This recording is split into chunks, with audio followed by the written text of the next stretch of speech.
Ramai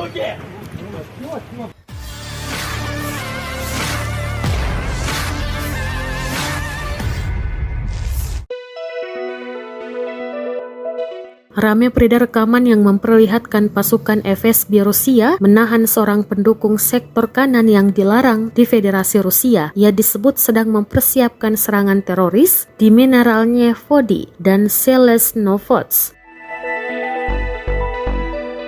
Rekaman detik-detik penangkapan ramai beredar di Telegram pada Selasa 16 Agustus 2022. Tampak seorang pria yang sedang duduk santai di depan toko langsung disergap. Pelaku tidak melakukan perlawanan. Selain itu, pasukan FSB Rusia juga menangkap sejumlah barang bukti yang diduga kuat sebagai alat untuk menyerang. Rekamannya pun menuai berbagai komentar dari warganet.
Terima kasih sudah nonton. Jangan lupa like, subscribe, dan share ya.